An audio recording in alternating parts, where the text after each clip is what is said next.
dia à mesa, deputado Adriano Diogo, deputado João Moreira, todos os outros integrantes. Eu queria rapidamente fazer uma observação geral e depois duas observações a respeito, duas ou três a respeito do projeto. A nossa associação tem se preocupado muito com esse fenômeno que se chama de todos é conhecido criminalização de movimento social, né? Que tem ocorrido com uma frequência e uma reiteração muito grande no Brasil e que agora vem alcançando aquilo que há de mais delicado que pode existir numa sociedade, que é a força motriz da juventude, a força motriz da rebelião da juventude, do conformismo da juventude. E aí eu não estou me referindo apenas à idade das pessoas, mas enfim, ao espírito, à ideia das pessoas que se manifestam numa sociedade democrática, como tem acontecido aí recentemente com marcha da maconha, problema de aumento de ônibus, etc. E tal. Já não fosse o que acontece com reivindicações de moradia, etc, etc, etc. Movimento de sem terra, e etc. Bom, nós temos nos preocupado demasiadamente com isso e temos observado que não existe ainda nas nossas práticas políticas e nas nossas práticas administrativas, inclua-se aí, então, o policiamento, uma preocupação em distinguir claramente o que é objeto de ação de polícia daquilo que não pode ser objeto da ação de polícia. Ao ler este projeto, que evidentemente é bem-vindo, dada a necessidade de se regulamentar o uso de armas em geral, a arma não letal também, eu observo, deputado, que falta um pouco uma definição de quando o armamento deve ser utilizado, em que circunstâncias ele pode ser utilizado e com quais finalidades. E, por consequência, se dizer quando ele jamais pode ser utilizado. O artigo 3º, que o Tardelli já fez uma observação que me parece bastante importante quanto à definição do que é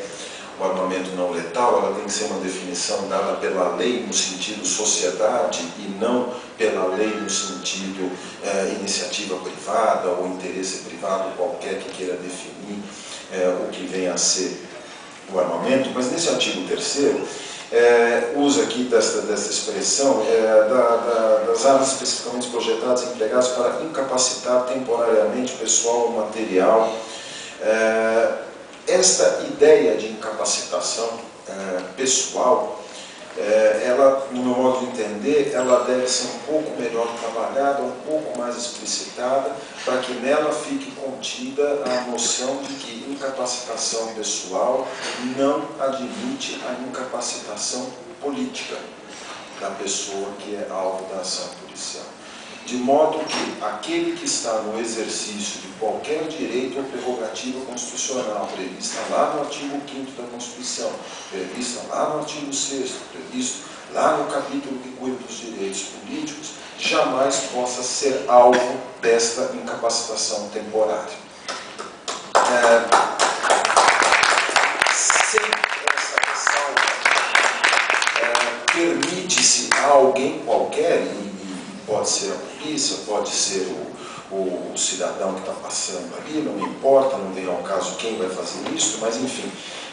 atribui-se a alguém que pode e não deve, e nem pode ter esta prerrogativa de definir quais são os direitos e quais são as incapacidades que podem ser impostas a um ser humano. Então, eu faria essa primeira sugestão de se trabalhar um pouco melhor esta ideia de incapacitação temporária aqui, para se fazer a ressalva de que o direito de manifestação, a liberdade de expressão, a liberdade de pensamento e todo e qualquer direito previsto no artigo 5º e no exercício de qualquer direito previsto no artigo 5º e no artigo 6º da Constituição não possa jamais ser alvo desse tipo de ação policial. Uma segunda observação que eu gostaria de fazer, ligada a isso também, diz respeito a essa disposição aqui no artigo 2º, quando fala que o emprego, que a arma não letal deverá ser empregada, sempre que houver atuação policial nas competições esportivas, espetáculos artísticos e musicais. E depois, no inciso terceiro aqui, quaisquer outros tipos de eventos que ocorram em locais abertos ou fechados e que se destinam ao público em geral. Vale a mesma coisa, talvez aqui também possa ser trabalhada aquela mesma ideia da observação anterior que eu fiz, mas me parece que, além de se definir melhor o que são esses outros tipos de evento, para que essa definição não permita o tolimento no exercício dos direitos políticos, da manifestação de pensamento e assim por diante, mas que também possa se agregar aqui uma outra ideia, que é a ideia de um controle ou de uma gestão um pouco mais pública ou um pouco mais transparente do ato ou das decisões que venham aqui a autorizar ou determinar o emprego dessa força não letal nessas circunstâncias. O que eu quero dizer com isso? Como se disse aqui já antes da necessidade de negociação, me parece que, como essa é uma cláusula aberta e como isso aqui pode se destinar a qualquer finalidade, talvez o projeto deva dispor que, da mesma maneira como a polícia conversa e negocia com os clubes e com as torcidas organizadas, quando vai fazer esse tipo de ação, nessa hipótese do inciso 1 aí, de um jogo de futebol, de competição esportiva, que ela seja obrigada, as forças de segurança sejam obrigadas a sentar-se, conversar com transparência e negociar com os promotores do evento a definição das circunstâncias, das condições e das possibilidades de uso do encerramento quando ele deva ser utilizado. Porque aí se permite um controle mais cidadão, uma participação e uma ação policial mais transparente. De modo que ela não fique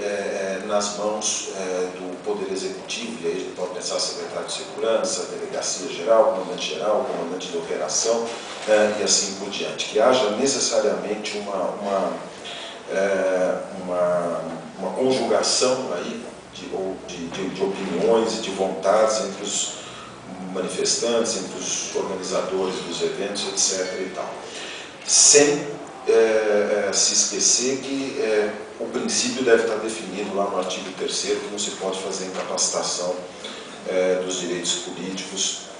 do exercício dos direitos políticos, dos direitos sociais em geral. E, por fim, uma última e rápida observação relativa ao artigo 1º. Me parece que, se a gente está falando de uso preferencial de armamento não letal pelos agentes da Polícia Civil, é evidente que a gente está falando também do uso de armamento letal, né? Então, o projeto, ele, do meu modo de entender, também deveria avançar na questão do uso do armamento letal, definindo melhor o controle social sobre o uso desse armamento letal pela polícia nas suas ações cotidianas e diárias, né? Me parece que talvez seja melhor imaginar o uso de um armamento não letal para se fazer uma operação simples de policiamento repressivo na tentativa de contenção de um crime que ocorre em flagrante, etc. e tal, a possibilidade do uso da arma letal. Então, o projeto talvez devesse avançar um pouco para ser um pouco mais explícito aí e definir que o uso preferencial do armamento letal também pode ser feito no policiamento repressivo, de modo a diminuir as consequências das intervenções policiais, sempre indesejáveis, etc. Então, eu agradeço a oportunidade, fico com essas 3 observações, insistindo mais uma vez, deputado, na necessidade especial de que este artigo 3º tenha alguma cláusula, alguma ressalva de garantia do exercício dos direitos individuais, dos direitos sociais, dos direitos políticos, aqueles elencados nos artigos 5º, 6º dos direitos políticos da Constituição Federal. Eu agradeço a atenção.